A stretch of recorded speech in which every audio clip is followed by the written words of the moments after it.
तुम्हाला पण व्हिडिओज वगैरे बनवायचे पण घरचे सपोर्ट नाही करत किंवा हस्बंड सपोर्ट नाही करत, तर हा व्हिडिओ शेवटपर्यंत नक्की बघा.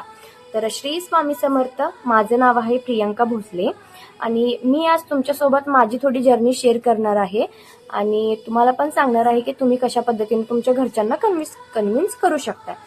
तर पहिली माझी जर्नी तुम्हाला सांगते की जेव्हा मी व्हिडिओज बनवायला स्टार्ट केलते ना, तर मी अजिबात माझ्या घरच्यांना सांगितलं नव्हतं आणि हस्बंडला थोडं कन्व्हिन्स वगैरे असं तसं करून कन्व्हिन्स केलं आणि त्यांनाच माहित होतं की मी व्हिडिओज बनवते.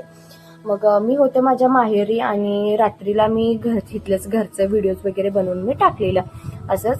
आणि नंतर ना मग संध्याकाळी आम्ही 10-10:30 वाजता सगळेजण मिळून जेवायला बसलेलो. त्याच्यानंतर ना मग असंच कोणतरी आमच्या पप्पाला फोन केलं आणि ते अशा पद्धतीने व्हिडिओज बनवायला लागले आणि तिला डिलीट करायला. त्यावेळेस लिटरली ना आमचे पप्पा एवढं वाईट कावलेलीत ना, मला मी खरंच सांगते एवढं वाईट कावलेलीत ना, अक्षरशः माझ्या डोळ्यातनं असं पाणी आलतं आणि खरंच मी काय करू मला कळत नव्हतं आणि मी उलट उत्तर दिलं तर आणि जरा जास्त भांडण होणार हे मला माहिती होतं. आणि माझे हस्बंड पण त्या दिवशी माहेरी चालतात माझ्यासोबत. नंतर ना मग असंच त्यांनी सगळं मला सांगत होते, असं कर तसं कर, तुझा नवरा एवढा छान आहे, एवढा चांगला आहे, सपोर्टिव्ह आहे, तुला एक छोटंसं बाळ आहे, तू त्याच्याकडे लक्ष दे, तुझ्या नवऱ्याकडे लक्ष दे, उगाच फालतूच्या गोष्टीला लागून तुझा संसार नुकसान करू नकोस त्याचं, असं तसं म्हणून सगळं सांगितलं. माझ्या डोक्यात फक्त मला, कारण मला माहिती होतं, कन्फर्म माहिती होती की मला ह्याच्यामध्ये माझं फ्युचर आहे आणि मी करू शकते. म्हणून मी काय केलं, पटापटा त्यांनी जे सांगत होते ना त्यांचं ऐकत असं लक्षच दिलं नाही मी, त्यांना काही उत्तर सुद्धा दिलं नाही. भराभरा सगळं जेवण केलं आणि उठून मी रूम मध्ये गेले. तर माझे हस्बंड आल्यावरती मी असं त्यांना ना असं गळ्यात पडून रडत होते आणि सांगत होते की मी असं काय केलंय, मी असं कसले व्हिडिओज बनवायले, मी तर चांगलेच व्हिडिओ बनवायले ना, तरी सुद्धा त्यांनी मला का सपोर्ट करीनात असं. मग त्यांना पण सांगितलं. मग माझे हस्बंडाने चालू केले की तुला सांगालोय मला पण व्हिडिओज वगैरे करायचं पटत नाही आणि तू व्हिडिओज बनवायला जाऊ नकोस आणि आपलं बाळ आहे, मी आहे, आपण चांगलं राहूया असं तसं, आणि तुला काय गरज आहे व्हिडिओ करायची असं तसं, मी तुला कशामध्ये कमी पडलोय काय, असं त्यांनी सगळं सांगितलं. मग मी रडत होते, मला खरंच कळत नव्हतं मी कसं समजवू त्यांना. नंतर ना मग मी सांगितलं तुम्ही काही पण करा पण मी व्हिडिओ करणार, कारण ते माझं एक स्वप्न आहे आणि मी लोक नावं ठेवायसारखं काहीच करत नाहीये त्या व्हिडिओज मध्ये, मग का तुम्ही मला थांबवताय. मग मी त्यांना समजावून सांगितले आणि जसं मी सिंपल व्हिडिओज बनवत होते ना तसंच मी 7-8 लोकांचे व्हिडिओज दाखवले आणि जशा पद्धतीने त्यांनी घरातलेच व्हिडिओज वगैरे बनवून टाकत होते व नंतर किचनचे व्हिडिओज बनवत होते, ड्रॉइंग केलेलं किंवा काहीतरी आर्ट्स वगैरे केलेलं, हे सगळं त्यांनी व्हिडिओज टाकत होते. ते सगळं मी माझ्या हस्बंडला दाखवलं आणि नंतर ना आपण व्हिडिओज बनवणं फालतू गोष्ट नाही आहे, त्याच्यानंतर आपल्याला कसं बेनिफिट होतं, आपण कसं त्याच्यामध्ये आपलं करिअर ग्रो करू शकतो, हे सगळं त्यांना मी बसून त्यावेळेस सांगवलं. तेव्हा कुठेतरी त्यांनी जाऊन समजून घेतले. तर अशा पद्धतीने माझं जर्नी आता स्टार्ट झालंय आणि काही दिवस झाले, 1 महिना झाला मी व्हिडिओज स्टार्ट करत आहे आणि व्हिडिओज करते मी. आणि त्याच्यानंतर ना मग अजून पण आमच्या पप्पांना माहित नाहीये की मी व्हिडिओज वगैरे करते, ते माझ्या हस्बंडला तेवढं माहिती आहे. आणि मी पण असं काही व्हिडिओज फालतूच्या गोष्टीचे व्हिडिओज नाही बनवत, चांगलेच व्हिडिओ बनवते, जे रेग्युलर माझे मिनी ब्लॉग म्हणा किंवा आम्ही कुठेतरी बाहेर वगैरे फिरायला गेलो तर तसलेच व्हिडिओ बनवत आहे. कारण त्यांना पण वाटायला नको की ही काहीतरी करेल आणि 4 लोक ह्यांच्याबद्दल वाईट बोलवतील, कारण त्यांनी सगळे हस्बंड लोक बाहेर फिरत असतात, लोक त्यांना टोमणं मारलं की त्यांना लगेच वाईट वाटतं त्यामुळे.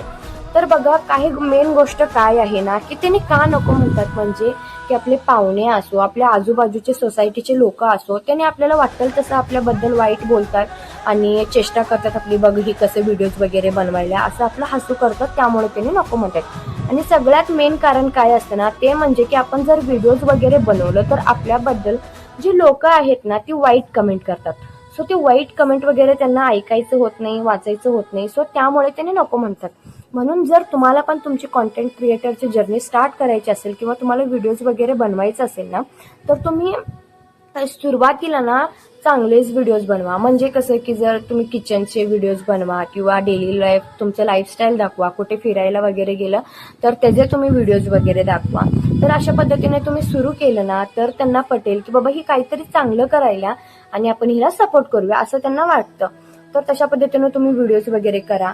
नंतर ना 2nd नंबरला तुम्ही जे काही चांगले रील्स किंवा कंटेंट क्रिएटर्स आहेत ना, जे चांगले पद्धतीने व्हिडिओज वगैरे बनवतात आणि त्यांच्या व्हिडिओजला पॉझिटिव्ह कमेंट्स वगैरे असतील ना, अशा लोकांची ID तुम्ही त्यांना दाखवा आणि त्यांचं अकाउंट तुम्ही त्यांना दाखवा की बघा ह्यांनी कशा पद्धतीनं व्हिडिओज वगैरे बनवाल्यात आणि ह्यांना कोणीच वाईट कमेंट वगैरे नाही केलीत. तर तुम्ही असं सगळं त्यांना दाखवा, तर मी पण त्याच पद्धतीने करेन आणि तुम्हाला कधीच निराश होऊ देणार नाही. आणि ज्या दिवशी तुम्हाला वाटेल की मी वाईट करतेय त्या दिवशी मी बंद करेन असं तुम्ही सांगा त्यांना, म्हणजे त्यांना असा विश्वास बसेल की बाबा ही काहीतरी चांगलं करते आणि आपण तिला सपोर्ट करूया.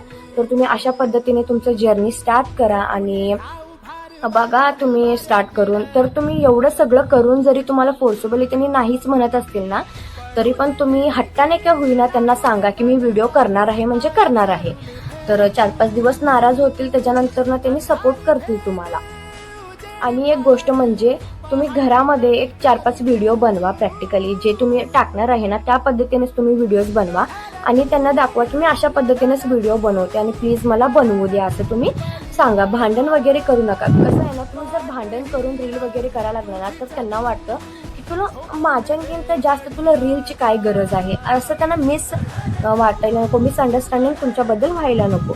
तर त्यामुळे त्यांना जे काही तुम्हाला सांगायचं आहे किंवा समजवायचं आहे ना ते मनापासूनच सांगा आणि चिडचिड अजिबात करू नका. व्यवस्थित त्यांना समजवून सांगा, ह्याची रियालिटी दाखवा आणि कसा आपल्याला फायदा होतो, आपलं करिअर कसं आहे ते सुद्धा त्यांना समजवून सांगा. तर त्यांनी नक्की तुम्हाला सपोर्ट करतील.